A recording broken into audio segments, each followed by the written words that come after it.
So Sure. I want players, when they're practicing, to not forget the purpose of golf, which is to get the ball in the hole in the fewest shots possible. It's not to make a swing that's on plane.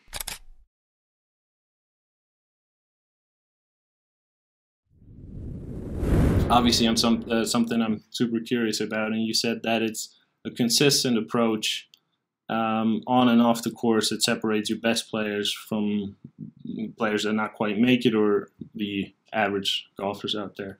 Could you elaborate on that a little bit? Yeah, sure. So I guess a lot of the players that I kind of work with are on like satellite tours or kind of like more elite kind of amateurs. So they're all kind of working fairly seriously. It's their full-time job, vast majority of them. Yeah. I get the thing that separates the ones who are doing better from others, and it's their consistent approach, as in it's year in, year out. They have a plan. They're very methodical.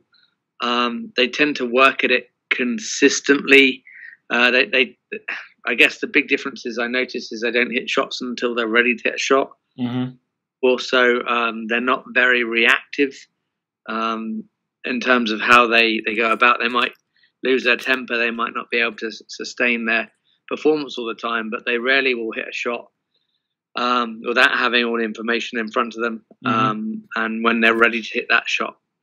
And I guess the same sort of translates onto the practice grounds. They'll go there with an intent, and they tend to be very disciplined. They won't go there and then just sort of water it down and work on one thing and then go off and do another thing. There will be a clear goal to what they're trying to achieve, much like in any kind of other business. You know, they're quite regimented in their planning and their reviewing of what's going on. I mean, there's always the odd one that practices much and doesn't have to do the training as much, but the consistency in terms of their approach on the golf course, they'd never hit a shot until they're ready to hit the shot. Okay. Now, I guess having a practice plan is very important for you guys. Yeah, I mean, certainly, because let's say that a lot of the players I'm working with, they're trying to get onto more major tours. So, you know, they're not quite where they want to be. So they obviously have to do things slightly different so they can bring about a change. But I guess it's cutting down the variables. So, you know, if they can control as many things, it makes it a lot easier to see if it's actually their fault that things are going wrong, or if it's as a result of the work they're doing that things are getting better. Whereas when it's very much kind of random and inconsistent, you know, if their bodies are not in the right shape because they haven't slept, if they haven't mobilized, if they haven't got the grooves clean on the golf club, if the green they're hitting on is inconsistent, you know, all their variables, and it makes it very hard to really ascertain if they're making the improvement you need to make. That actually answers my next question, because there's kind of ties in what you just mentioned. So I follow a lot of football coaches, a lot of basketball coaches, and they often talk about if their players are not performing the way they want to on the pitch, on the field, is because of something that's happening off the court, off the field. Now, I guess that's something you have found to be true in golf as well. And is there something you like your players to do before they even get in the car and even get to the course to make sure their mind's in the right place for the practice session or the round they're playing? Yeah, I mean, I'd like to say there's one thing, but I think everyone's slightly different. The bit that I'm really keen on is everyone does everything that's related to golf should happen on purpose. Yeah. So by accident. So, you know what, some players like to spend a lot of time warming up. Some players like to have a certain amount of food. I think what I like players to do is identify what works for them. Yeah. So they're in a position to do what's right for them. So I wouldn't say there's one particular thing. I guess if I could choose, I'd have them all do it in a way that I thought was most appropriate. But I think what's important, I mean, I like players to be in the best possible shape physically and mentally before they start to play. So I guess so our preparation for a tournament can be anywhere between a year and you know, we typically how can I explain it? So this is the time of year where we come into winter training, and we do our winter training based on the success that we're trying to have next year. So we will have a look at next year's tournaments, look at the kind of success we're trying to have. We will pinpoint a couple of big tournaments or events or particular things that we want to achieve, whether it's getting a card or a particular line of success. The people we're working with within the team will maybe have a look at little ideas in terms of what we feel is appropriate for the player. And everyone kind of pitches into it. And then we come up with some clear goals that they want to work on. And then we work back from that. I kind of do like a traffic light system. So we have like the most important ones.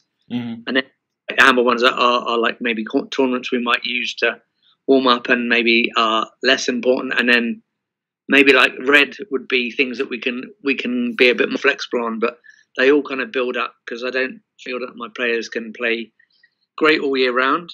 So we have to kind of manage the peaks and troughs to make sure that they are playing good at the right time of year. I mean, the amateurs that I do coach, one of the things that I typically will bang on to them about is how important winter training is. The work that they do between now and April defines what they do next year, whereas if they drop it off, if they don't keep the competitive edge, if they don't put the hard work in, they're going to peak in November, which is useful to no one. Yeah.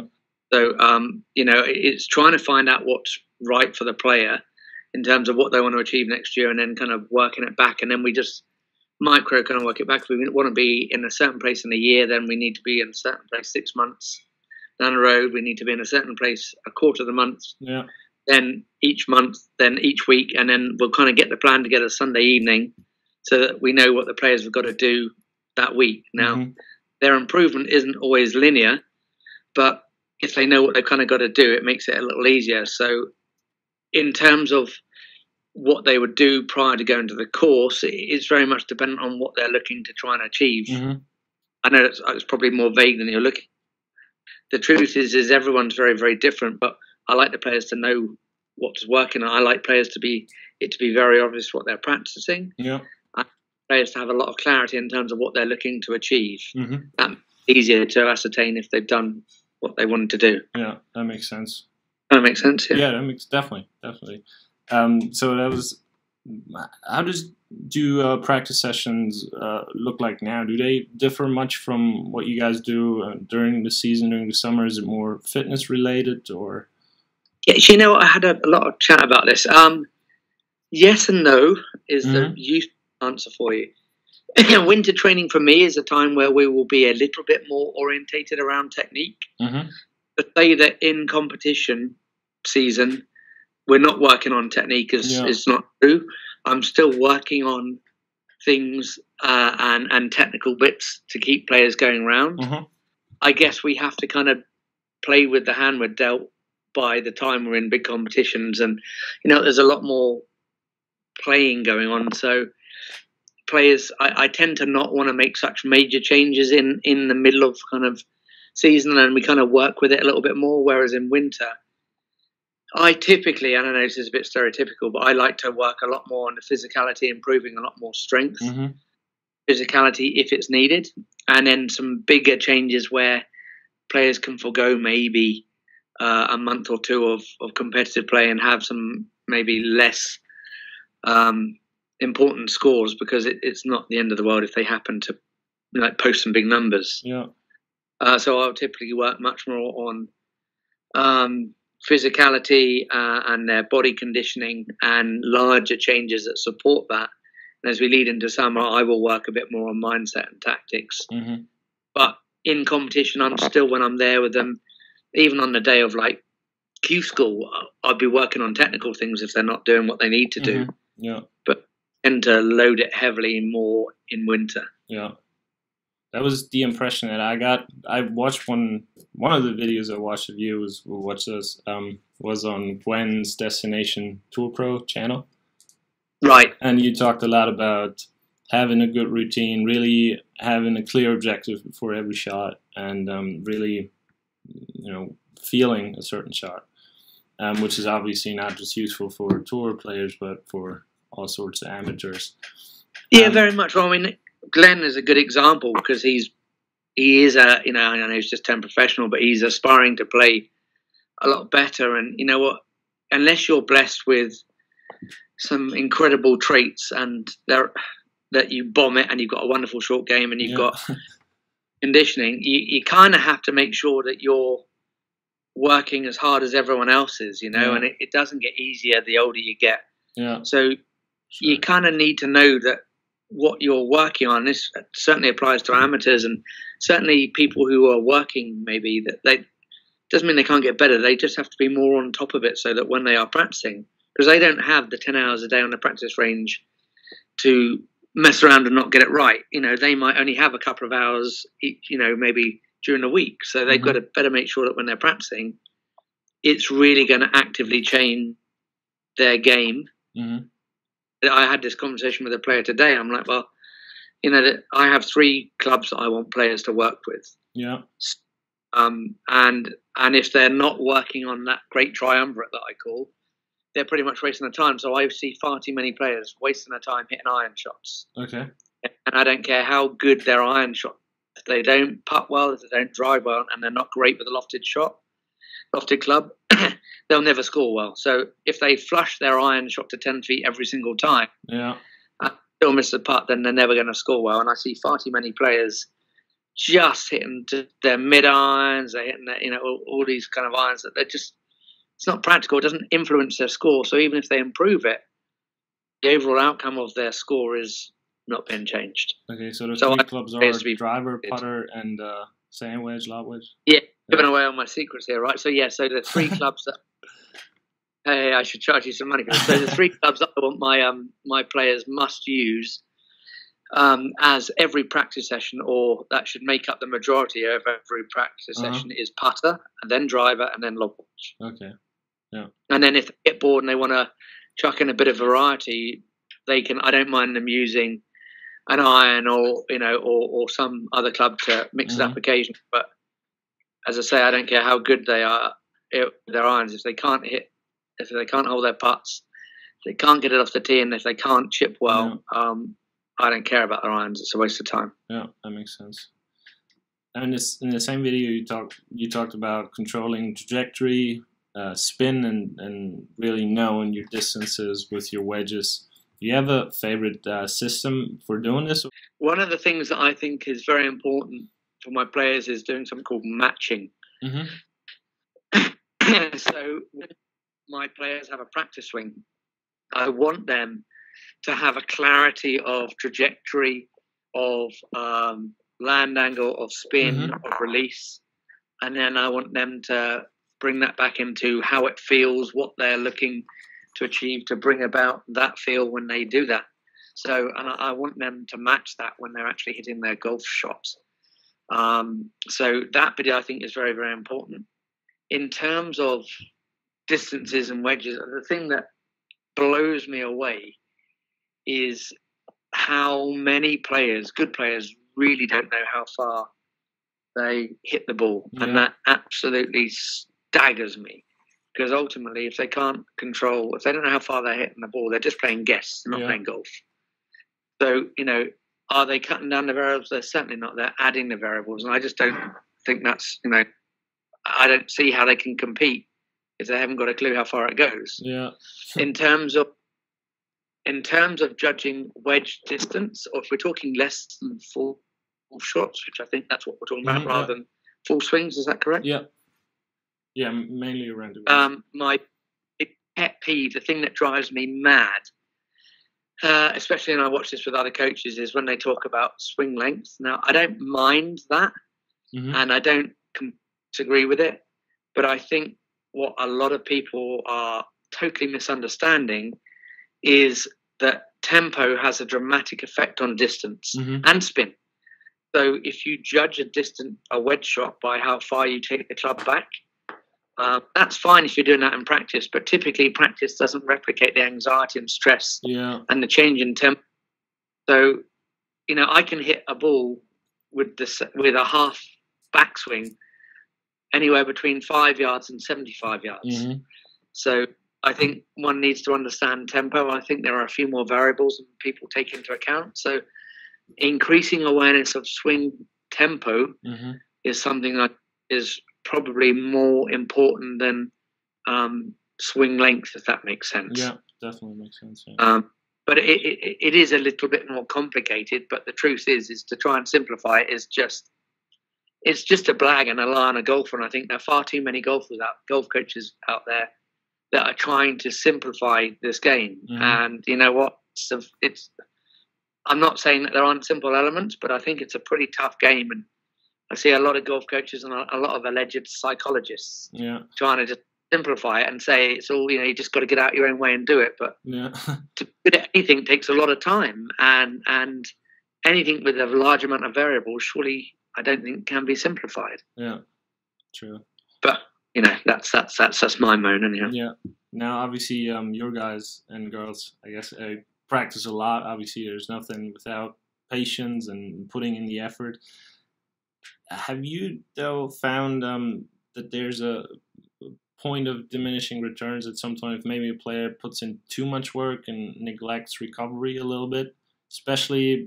Yeah, a little. I can tell you this year, I was working with, it was actually the former world #1 amateur. There's a Korean lad. Okay. He was a 16-year-old lad. He's just come back to Korea now. And he had been putting in 10 hours a day every day for I don't know how many years. But I mean, when he was 12, he was +6 and the world #1. And now he's 16. And the state of his hands and the state of his body. And what I found when I first started working with him, when he was looking at a lot of coaches, I think I was the only coach that was actually telling him how useless his practice was. Rather than being blown away by his incredible talent. I absolutely feel that it's not volume, it's quality. It is quality. Obviously, if you can have a large amount of quality, then you're really doing well. But too much time on the practice ground without focus and intent and review and plan is a massive waste of time, and a thing I see most frequently. I think most golfers and most professional golfers practice dreadfully. They don't genuinely get better. Mm-hmm. And that is half of the problem. My absolute utopia for a player is representative of their golf based on how they practice. So my really good players, I know what's going to go on with them because we've practiced, we've recorded their golf in a way, and we know what type of games come in because their practice totally reflects how they play. Yeah. So you know what? So one of the things I'm big into is understanding expectation. Yeah. So if I've got a player that's shooting 75, 50 times in a row. Yeah. 51st time, he's not going to go and post 68. Yeah. He's probably going to shoot 75 again. Yeah. So I think it's very important that players understand where their ball goes in terms of dispersion from the hole, and help them manage their expectation. And then also I tie that in with goal setting, so they can understand how they can continue to work on their performance and how that will tailor in. So it makes it easy for us to judge their improvement based on their dispersion from the hole, and a few other stats that I'm trying not to give away now that I feel is useful. But again, I think the vast majority of statistical analysis and collection is the biggest load of, I want to come up with a better word other than bullshit that I've seen. Yeah. I just the stats and the apps and these things that you see are just insanely dull and stupid. Yeah. Okay. And not representative of actual improved performance. Okay. And when you want to break 30 putts, just miss 18 greens. There you go. You break 30 putts every time. Yeah. How often do you get to travel to a tournament with your players? Quite a lot. Yeah. Probably with the players that are a little bit more serious and can usually afford for me to come there. Yeah. I try to watch all of my players in competition. Okay. Obviously, so I will watch every player that I have on the golf course in the competition. I don't have a lot of players, so I tend to see fewer players and more time. Mm-hmm. But everyone I coach, if you like, I'll see. Yeah. So yeah, I typically will do a number of competitions. Either the pros, I'll be on their bag for the big ones. So particularly the young pros, I'll kind of do like the Q schools and maybe the competitions that are important for them. Yeah. And there's a couple of amateurs that I coach, and I can, as a pro, be on their bags, particularly in international competitions as well. Yeah. And yeah, I try and watch them, but ultimately golf's played on the golf course, and I can't say it's fun. I would much prefer to not be on their bag. I find it quite hard to be on their bag. You know, I prefer the role of coach rather than hodding around a bloody great bag. But, I think it helps them, and I can think calmly, and I follow a process and maybe help them avoid a few shots. You know, just when they're a little bit anxious. Yeah, yeah.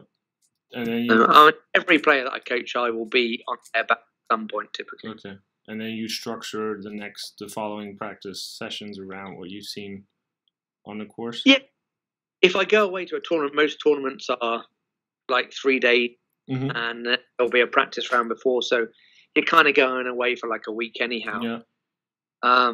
So you know you've got your practice rounds, and as I say, you hope that by the time you get to the tournament, you're in a position. I mean, the goal for most of the people that we try to do is we want them to be competitive. So if they play their game, they can be competitive.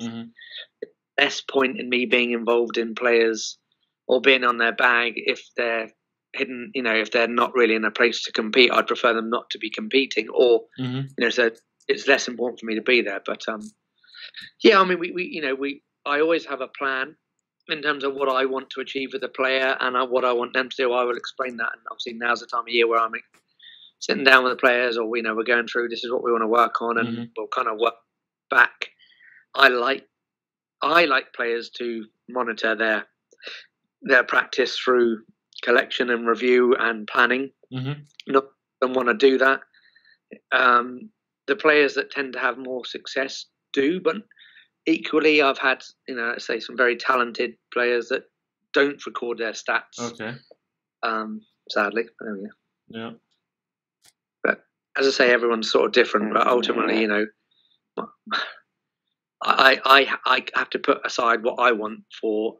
At the end of the day, it's about the player's performance, right? So if they do better, then that's a good job. Okay. Is there anything you want them to use when they record their stats? You said you're not a fan of most apps, so. No, I'm not a fan of stats. I'm not a fan of most apps. Okay. My own statistical analysis that I share with all my players, which are not typically taken. Yeah. Some of them there are some forms used, but. And I'll have like a basic ABC that I expect players to collect, and then I'll have players who are a bit more into that. There's a bit more of a detailed kind of version of, and it just depends what each player wants. Some of them are big into numbers, and that kind of does it for others. Just couldn't care less. So, I just have to kind of drip feed the basics. But yeah, I mean, I do. Sometimes stats can either interfere or they're not used to it. Or thing is, with collecting stats, the other issue is if they don't do anything with it, there's no point in collecting it if you're not there to implement that. Yeah. But what I have is quite I have a very big communication. My most communication with my players is outside of our lessons, my coach.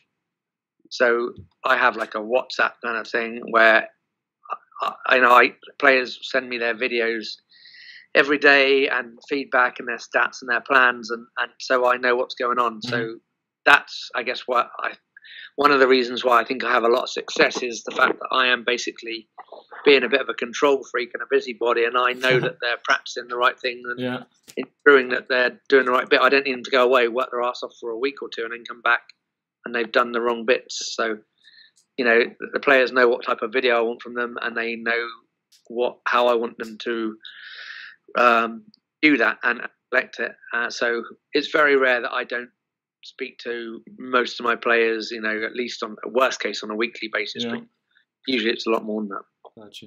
Do you players, they use V1 app for this? Yeah, well, do you know what? I do have Bangly equipment, but I try not to use too much of it.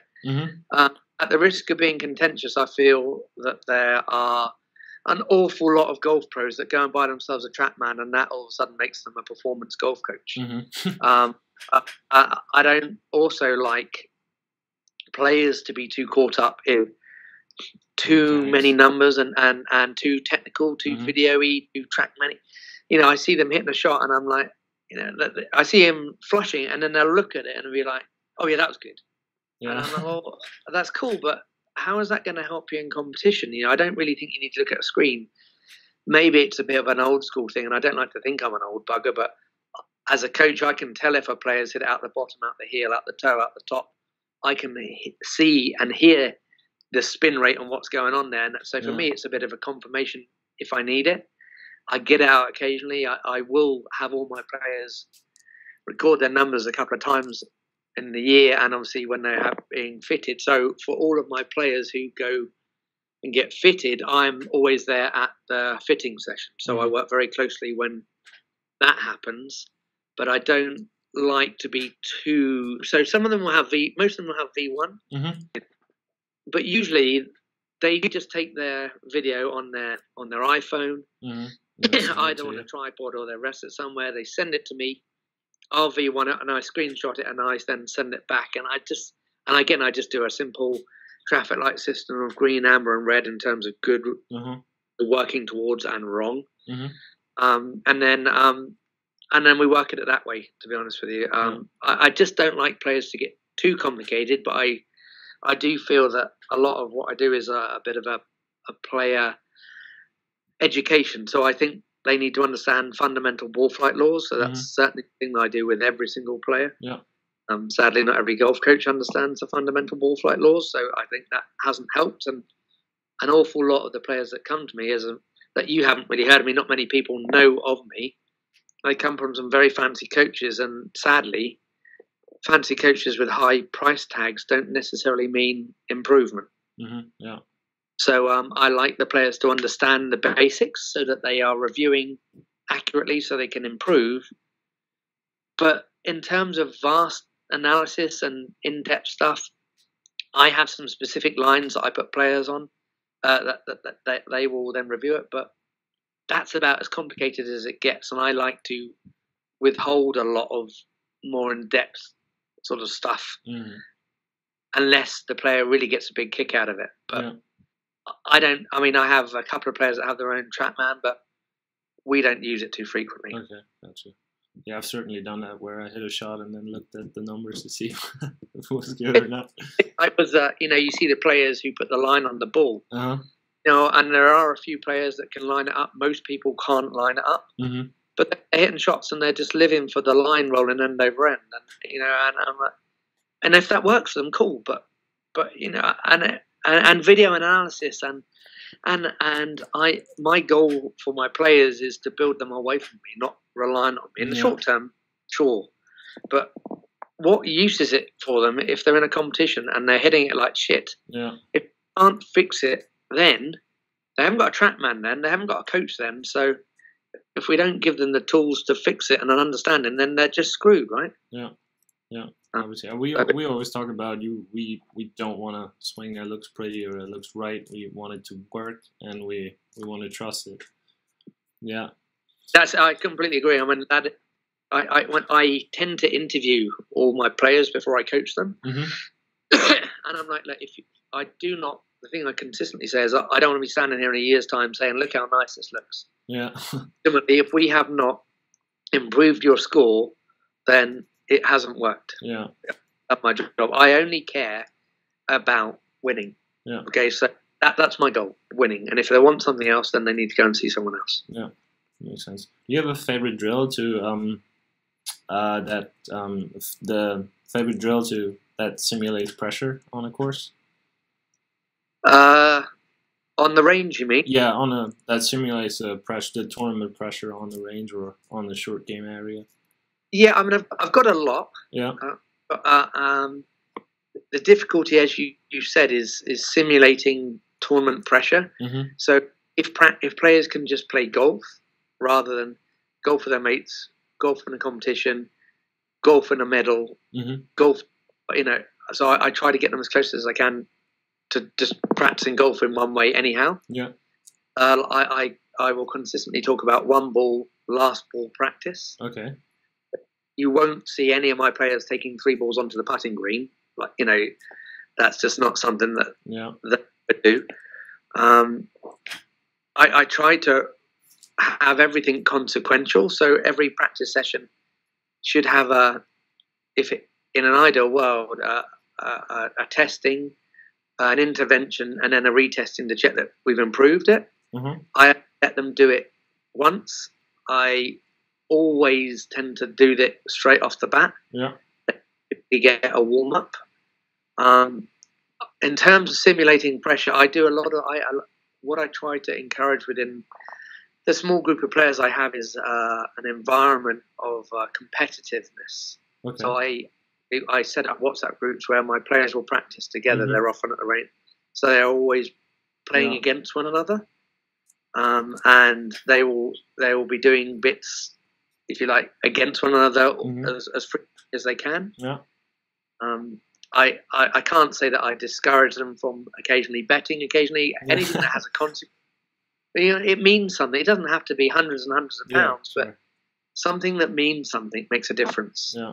I have with some players in the past. I've had them been doing sprints. So there's a guy to coach at the practice ground was 200 yards away from the chipping green, which was 400 yards away from the putting green. Mm-hmm. So I'd have them drive and sprint to the chipping green, and then they'd have to run to the putting green and run back to the driver to get their heart rate up and things like that. But it's very difficult to simulate play. What I like players to do is keep a competitive edge to it. Mm-hmm. So it's got to be consequential. Yeah. And it's got to be one ball. I don't want to see players drag and hit. So to answer your question, I don't have one drill. I have more of a ethos that on purpose, with intent, with consequence. That's what I really want to see. Yeah. And then when they start doing it that way, just everything seems to be a bit more, this is just how we play, rather than, right, shit, now I'm in a competition, what do I do? Yeah. It's like, well, this is what I've been doing and this is how I practice. And yeah, we had this situation and this is it just kind of feels a bit more relatable. But ultimately, I don't think it's possible to simulate the feelings that a player is going to have going into the third or fourth round leading. Yeah, sure. On the practice ground, because you're just not going to get that. And as I explained to them, they're going to go screw that up a number of times before they have success in that. So, but if you've got a way of simulating that, then I'm all ears. I just think it's a lot of it is an experience to learn by default, and they'll put themselves in that situation, and hopefully, if they keep reviewing it and thinking and planning, then they'll get top side of it. Yeah. Ultimately, it all comes down to one thing: when they are in the position, does a player have the balls to do what they need to, and that will define whether a player is good enough or not. Yeah, definitely. Yeah. I think so many amateurs are caught off guard when they tee it off on the first hole in the competition, and because their practice is so different from the way they actually have to play in a tournament. Yeah, 100%. But you know what? When you really speak to them, can you hear me still? It seems it's broken up. Can you hear me? Yeah, I can hear you. When you speak to them, it turns out that they were on the piss the night before. They haven't had any breakfast. They didn't have a warm up. They had 4 swings in the practice net, and they've gone on to the first tee and they're freezing cold. So when I appreciate that they are. They struggle on the first tee, but they haven't really thought it through. They haven't worked out what's best for them. They haven't practiced, like, is it best they get on and time it, or are they worked out they're spending way too much time, or are they doing it in a totally different way? They don't know what's best for them. Yeah. And I'm not saying that being methodical is best. I'm saying that they should have spent time to work out, should they just get up and hit it? Yeah. But, too many amateurs, in my opinion, put pressure on themselves by taking shots that are beyond their skill level. So for me, I'd rather they hit a 7-iron off the first tee and actively played bogey than tried to hit a driver down a tight hole, hit it in the shit, and ended up making double because they put themselves under pressure. Yeah, that makes sense. Yeah. How would you? That's how I. Yeah, how would you recommend, based on your experience with working with all these great players, as someone who maybe only has 2 hours a week, 2 hours of practice session 2 or 3 times a week to train? How would you recommend someone structures his or her practice? I'd say two things. Depending on their skill level.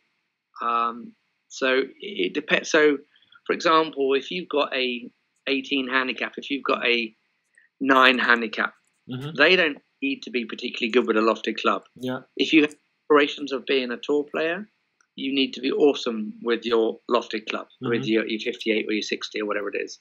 But I think it would be a waste of time for even most kind of single figure golfers. But certainly, you know, anything more than a single figure to waste an awful lot of time with that kind of shot. But it takes a long time to get good at it. But as I said, my great triumvirate are the putter, and practicing in a meaningful way, dropping, and with the wedge shots around the green. That would be the 3 clubs. And in terms of how they would do it, if they only have limited time, which I think is what your question is, they need to make sure, because that's still an acceptable amount of time, that what they do makes them better. Are they literally wasting their time hitting 7 irons? In which case that's not that productive, because that's not going to change their score. You know, if you take an amateur spending loads of time in a bunker, you know, at the end of the day, an amateur, even a really good player, you know, a low-level pro, if they hit it to a dispersion of 25%, if they could work their arse off, you know, let's just say that they hit the ball to an average of, let's say they hit it to an average of 25 feet from the flag. They could work really hard all winter, and they now hit it to 20 feet from the flag, or even 15 feet from the flag. That is going to change their score by basically 0. Yeah. Effectively work really hard on something that's not going to change it. So I would have them working on holding out, and they don't really need to be on a range to do that. So 3 feet, my favorite drill in the world that I have all my players do, and particularly those who are staying in hotel rooms and traveling around, is a 3-foot drill where they put a very narrow gate and they will putt through that narrow gate, which is either done by 2 bottles, 2 glasses, whatever. It's literally a small finger either side of the golf ball, and they go through a very narrow gate, and I need the ball to stop within a foot afterwards. That I think is going to, so that means they can then start the ball where they want to, which is putting. And I like that distance control, so I would certainly have them do that. I would make sure that they were doing something that was going to very much improve their score. I see far too many golfers trying to make a good swing and then they nail it on like the 16th, by which time they're like shooting 85 already, so who cares? You know, for me, I don't believe in a warm-up. I believe in pre-game prep. And part of that is trying to work out what game you've got today. And you know what? You dance with the partner that you've got given that day. So if you expect to hit a nice soft draw and you go to the practice ground and you're hitting a Healy cut, you know, if you can't fix that pretty quickly, I expect my players to play with a Healy cut that day, not keep working on it and nail it on 16. You know, that is what they've got that day. They don't get any prizes for good shots. They get prizes for getting the ball around the golf course. So I want players, when they're practicing, to not forget the purpose of golf, which is to get the ball in the hole in the fewest shots possible. It's not to make a swing that's on plane. It's very, very cool and all, but if a lot of players have a pretty consistent golf swing, it might not be the pattern that they like, but they typically move the ball in the same sort of, move the club and their body in the same way. So they're kind of half the battle there. They're doing the same thing, which is really the purpose of golf. You know, and I think far too many people are trying to make perfect golf swings rather than actually just get the ball in the hole. And I think their aspiration, that for an awful lot of golfers, and most people aren't single figures, scratch or plus figures or pros, they don't need to hit this perfect golf shot that they seem to think they want to do, you know? That makes sense, Just do what they can do and be good at putting. Don't suck at putting. That's important, Want to be mindful of your time. So, do you have any last words of wisdom that you want to share with the audience? Anything you want to make sure you get across? No, well, what I would say is I feel that players should play a style of golf that reflects their personality. You know, if they are careful, sensible, thoughtful people, then they shouldn't be playing aggressive golf, and they shouldn't be risk takers. If they are risk takers in life, they're aggressive. That's how they should play golf. Yeah, that makes sense. So I think their golf should reflect their personality. Yeah. I think golf is meant to be. We want to get back to playing it like we did when we were kids, like the thrill and the pleasure and the passion. Yeah. Too many players hit good shots and it's a relief and not a pleasure, and they're just waiting for the bad shot. So, you know, I think that it's important that they find themselves a decent coach where they can understand what is going on, and then, you know, then just practice stuff that's going to make them better. They can't go too far wrong with, you know, their putter, their driver, and shots around the green. Whether they have aspirations of being very, very good, then they need to work on more lofted shots. Or, you know what, if it's a chip and run, then work on that. But they've got to do stuff that's going to meaningfully change their game, not hit thousands of balls. You know, one day, hopefully I'll have enough money and I'm going to buy a driving range, and I'm going to just give the players loads and loads of balls and just watch these guys rock up and spend money. It's a license to print money, and it makes players worse. Yeah. You know, so I think they need to make sure they're getting better. Yeah, gotcha. Awesome. You know, hopefully that makes sense. Yeah, that makes a lot of sense. Yeah. Thank you so much. That was super valuable. Okay, it's absolutely my pleasure. At the moment, I've got my Instagram account. Okay. So which you can reach me on that. Okay, so we're gonna link to either James Lockrose or Lockrose Performance Golf. My Instagram. So it's only been going. I've only been doing it, like trying to make an effort on it in the last 6 weeks. So it's not massive. It's only got like 3,500 followers or something. But I've only just started on it. Yeah, gotcha. But my Instagram there, and people can contact me that way, and then my website will be up together fairly shortly, or they can directly email me as well. Well, again, super valuable. Thank you. You're very welcome. Yeah, have a good Sunday night.